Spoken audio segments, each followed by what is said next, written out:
So the question of the day is, hey, Ralph, during COVID, I had severe financial hardships and I ended up filing bankruptcy. I've been thinking about buying a home, but I'm wondering if I can really get a mortgage after my bankruptcy. Will you help me with the steps I need to take to get a mortgage? We're going to answer that question today. Welcome back, listeners, to another episode of Ask Ralph, the podcast where we dive deep into topics that matter to you. I'm your host, Ralph Estep Jr. Today we have an important topic to discuss: buying a home after bankruptcy.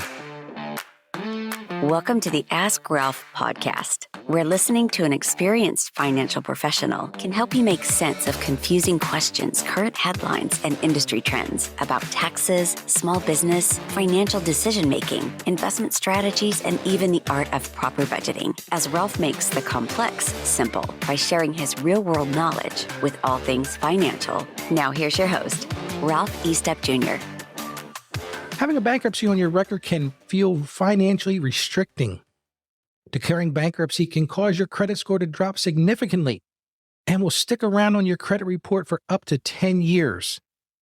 But that doesn't mean it's impossible to buy a home after bankruptcy. It just may require some time and effort to ensure your credit is solid and you're financially stable. Well, let's start by understanding the waiting period after bankruptcy before applying for a new loan, including a mortgage. The length of waiting period depends on what type of bankruptcy you filed for. Well, I've said before I'm not an attorney, but let's talk about the two general types of personal bankruptcies. The first form is Chapter 7. This is the most common form of bankruptcy, allowing someone to completely eliminate debt after a specific amount of time.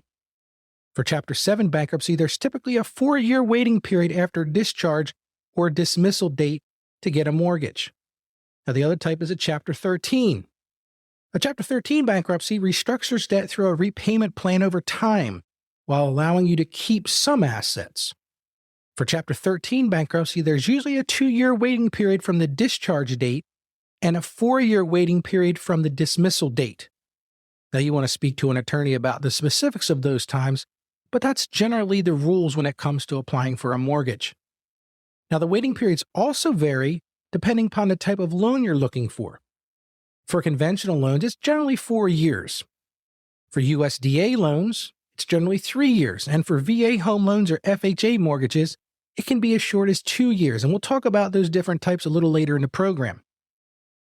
If becoming a homeowner sooner rather than later is important to you, government-backed loans often come with shorter waiting periods, but may have more restrictions. That's why I mentioned the USDA at 3 years and the VA or FHA at 2 years. Well, while you're waiting for the appropriate time frame based on your situation, it's critical to focus on rebuilding your credit score. The truth is, bankruptcy can cause significant drops in credit scores ranging from 130 points to over 200 points, depending on your original score. So the question is, Ralph, how do I rebuild and restore my credit? Well, that's a great question, and I'm going to answer that question right now.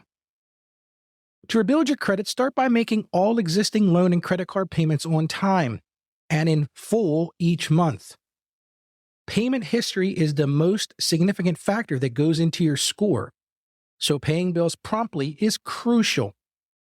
Avoid the behaviors or habits that got you into debt in the first place. We discussed this very topic on a podcast a few weeks ago, so I would encourage you to go back and listen to it. Using a secure credit card can also help build credit. With a secured card, you provide a security deposit as collateral, which serves as your credit limit. This way, you won't spend more money than you have, but can still build your credit score through on-time payments. Another option for building credit includes becoming an authorized user on someone else's card or getting a credit builder loan. The truth is, no matter what method you choose, make sure to pay all your payments on time and keep your balances low to show responsible behavior to lenders. Once you're able to get a mortgage, it's time to shop for a mortgage. Yes, you heard me right. You can shop for a mortgage. So let's talk about shopping around for different mortgage options. FHA loans issued by the Federal Housing Administration have some of the easiest requirements, making them a good option for those with past bankruptcy. If you have a 580 or above credit score, you only need to put down 3.5% to qualify for an FHA mortgage. USDA mortgages offered by the U.S. Department of Agriculture are designed for potential homebuyers looking in rural areas. With these loans, there's no down payment requirement, but typically require at least a 640 credit score, and it must be in qualifying areas. Another option is VA loans. They're available to active military personnel, veterans, and eligible surviving spouses with no down payment requirement so long as they meet specific military service requirements and have a score of at least 580.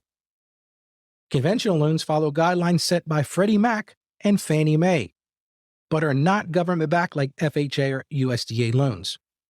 Most conventional loans require at least a 3% down payment and typically require a credit score of 620 or better, depending upon the lender's specific criteria. Before applying for any loan program mentioned above, it's a good idea to get pre-approved. Mortgage pre-approval allows you to know if you're ready to buy a home without affecting your credit score. By providing information about your financial situation, the lender will send you a pre-approval letter, conditionally allowing you to get a mortgage. Most reputable realtors are going to require a pre-approval letter before they even will write a sales contract for a home purchase.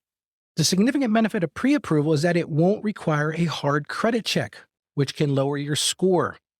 After working hard to rebuild your credit, the last thing you want is for your score to drop due to unnecessary inquiries. Pre-approval also estimates how much the lender is willing to let you borrow and helps determine how large a mortgage you can afford. Some lenders provide instant pre-approvals within minutes, while others may take several days. In conclusion, dealing with bankruptcy can be complicated and stressful. However, it's still possible to pick yourself back up and work towards your financial dreams, including owning a home. Having a solid plan in place for rebuilding your credit and diligently researching the best loan options for you will put you in the best position when you're ready. And remember, this podcast episode was brought to you by Saggio Accounting Plus, your best choice for business and personal accounting services, and I encourage our listeners to visit them at www.askralph.com. I encourage our listeners to visit our podcast page at www.askralphpodcast.com and leave us a review or voicemail message with any questions or topics that matter most to you. Well, thank you for joining me on this informative episode of Ask Ralph. Be sure to share this podcast with friends and family who may find it helpful in their journey towards homeownership after bankruptcy. Before I sign off, I say take care, God bless you, and always stay financially savvy. Thank you for joining us on the Ask Ralph podcast. And with a simple click to subscribe, we'll invite you back to our next episode. And remember, financial issues don't have to be complicated. Just ask Ralph.